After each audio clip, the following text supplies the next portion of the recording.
A graça e a paz do Eterno e de nosso Senhor Jesus Cristo esteja presente na sua vida, esteja presente também na vida de sua família. Nosso penúltimo capítulo da carta de Paulo aos Efésios, ou a igreja de Éfeso. Vamos ver o que Deus tem nos ensinado através de Paulo? Vamos junto? Versículos de 1 a 3. Sede, pois, imitadores de Deus como filhos amados. 2. E andai em amor, como também Cristo vos amou, e se entregou a si mesmo por nós, em oferta e sacrifício a Deus, em cheiro suave. Interessante. Paulo está dizendo que nós devemos imitar Deus como filhos e andar em amor, assim como Cristo se entregou a si mesmo por nós, em oferta de sacrifício. Interessante isso aqui. Versículo 3. Mas a fornicação e toda a impureza ou avareza, nem ainda se nomeia entre vós, como convém a santos. Então, nós, santos, não devemos andar na fornicação, nem andar na impureza. O que é andar na impureza? Ali comer alimentos imundos, de Levítico 11, né? Fazer outras coisas que Deus condena. Não vou citar aqui, né? Que aqui é um canal educativo, você já entendeu o que é. Ou ser avarento, tá bom? Isso não esteja no meio de nós, como santos. Versículos de 4 a 6.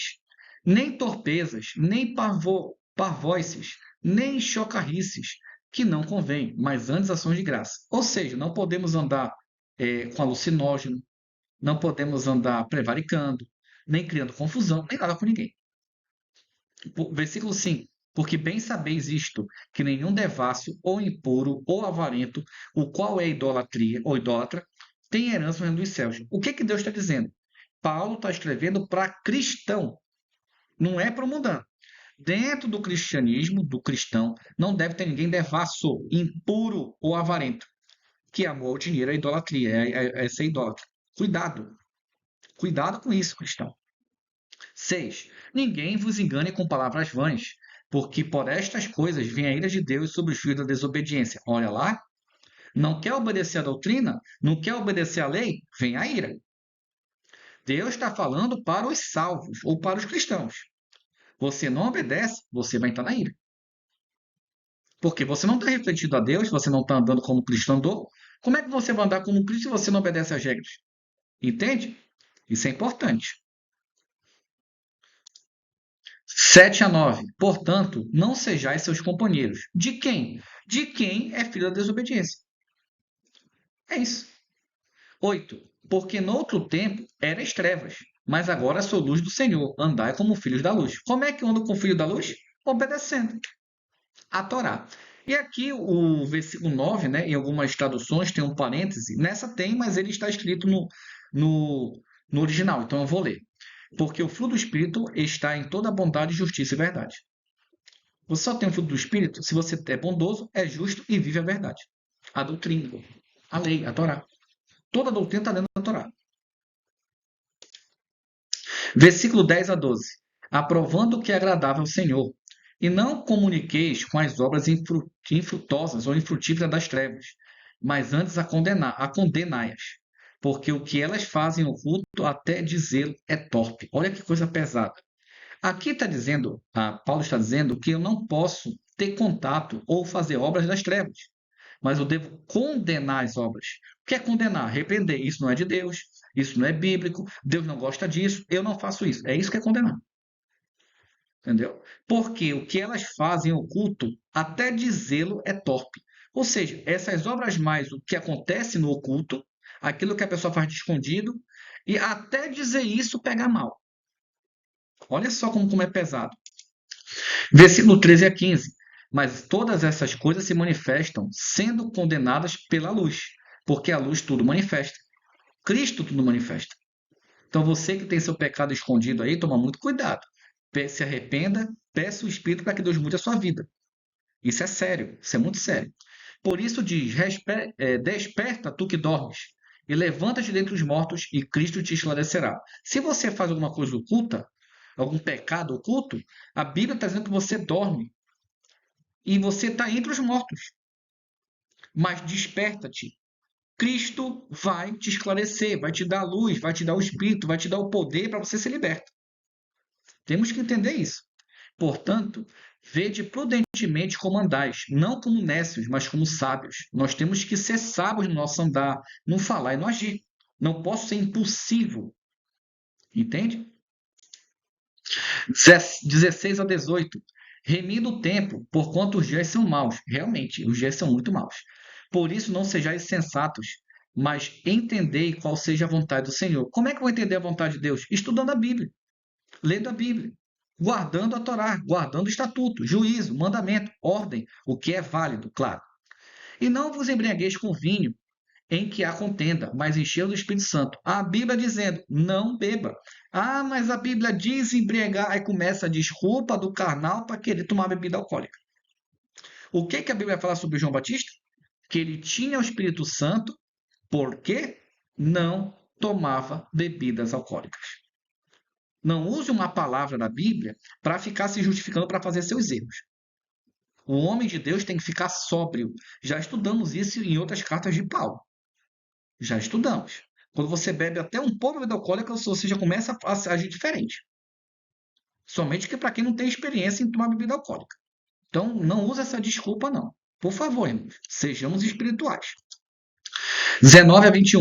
Falando entre vós em salmos e hinos e cantos espirituais, cantando e salmodiando ao Senhor no vosso coração. Temos que estar louvando ao Senhor, cantando, nem que seja no nosso pensamento. Dando sempre graças por tudo a nosso Deus e Pai, em nome de nosso Senhor Jesus Cristo. Mais uma vez, Paulo não chama Jesus de Deus. Isso é importante, para que você deixe de seguir essa trindade falsa. Dando graças por tudo, bom e ruim, nosso Deus e Pai, em nome de nosso Senhor Jesus Cristo. Sujeitando-vos aos outros no temor de Deus. Eu me sujeito a meu irmão, não é porque ele é melhor do que eu, é por amor. Quando eu estiver errado, ele puxa a minha orelha e eu falei, não, irmão, você está correto, eu estou errado, me perdoe. É isso, simples. Versículo 22 a 24. Vós, mulheres, sujeitaos a vossos maridos como ao Senhor. Eu vou explicar esse versículo aqui para evitar qualquer interpretação equivocada, mas daqui a pouco eu explico. Vamos terminar até o 24. Porque o marido é o cabeça da mulher, como também Cristo é o cabeça da igreja, sendo ele próprio o salvador do corpo. De sorte que, assim como a igreja está sujeita a Cristo, assim também as mulheres sejam em tudo sujeitas ao marido. Vamos entender isso aqui. A Bíblia não fala para a mulher ser escrava do marido. Irmãos, vamos entender esse versículo de uma vez por todas. Quando ela diz sujeita, ele está dizendo autoridade espiritual.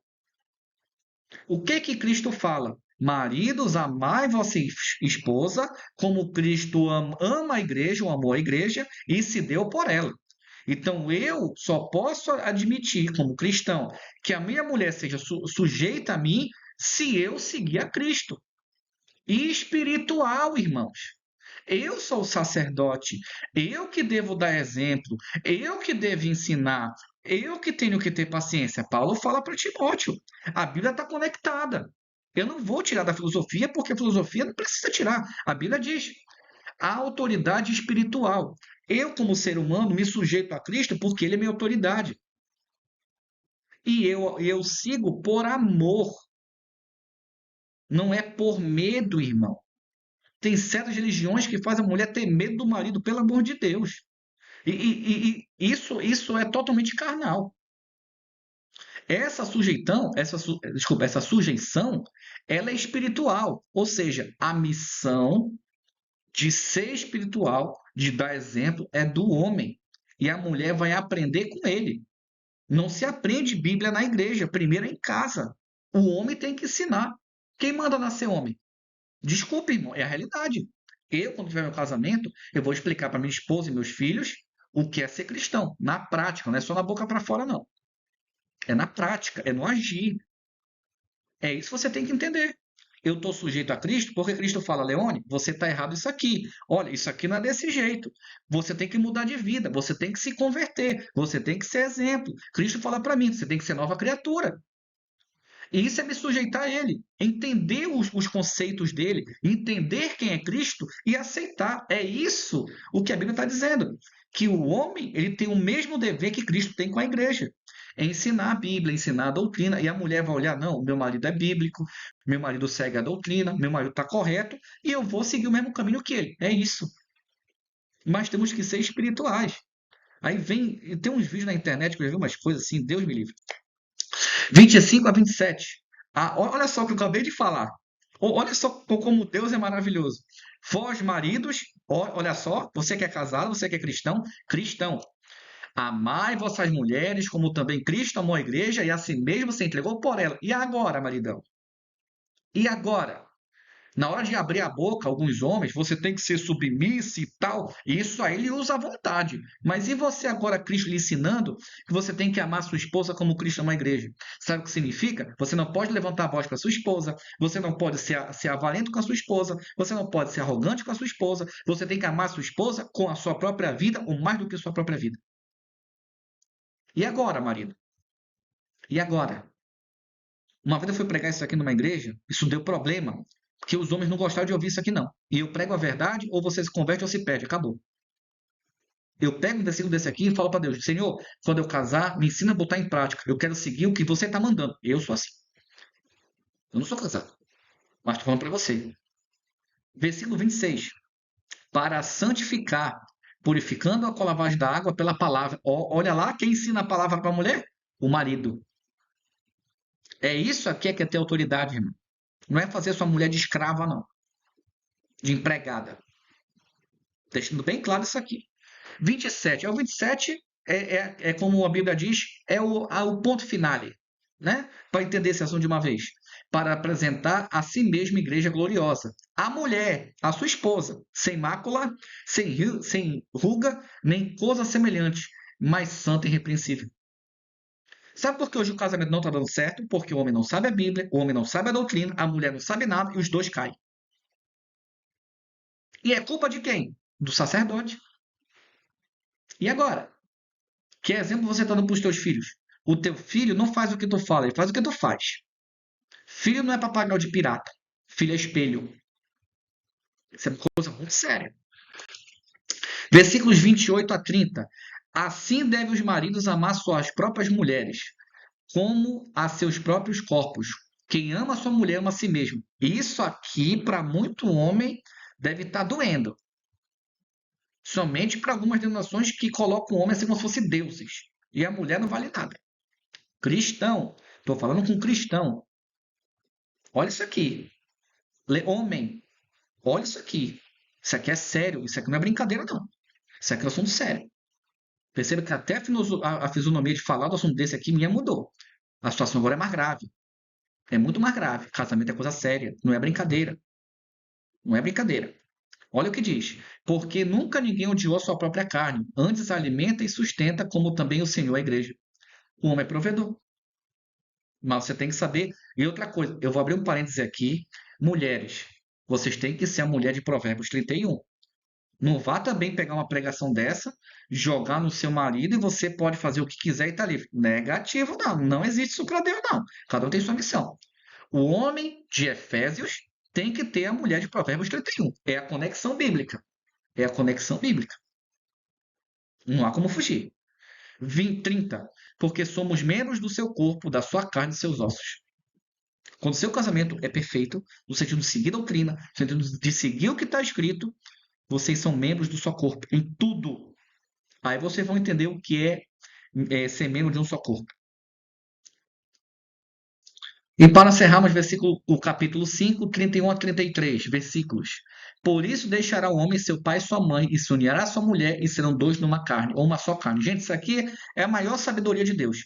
Quando você casar, não more com parente, não more com pai e mãe, não more com sogro e sogra, é você e sua família. Sua família é você e sua esposa, ou você e seu marido, e seus filhos. O resto é parente. Não estou dizendo aqui para largar de mão. Estou dizendo que você não deve morar junto. Sabedoria de Deus. Escute a voz do Senhor. Como é grande esse mistério? Realmente, é muito grande. Digo, porém, a respeito de Cristo e da igreja. É difícil mesmo explicar. Assim também vós, cada um em particular, ame sua própria mulher como a si mesmo e a mulher reverencie o seu marido. Respeite. Meus irmãos, que possamos ter compreendido esse maravilhoso capítulo de Efésios 5. Que Deus vos abençoe. Até nosso próximo encontro. Um ótimo santo a todos.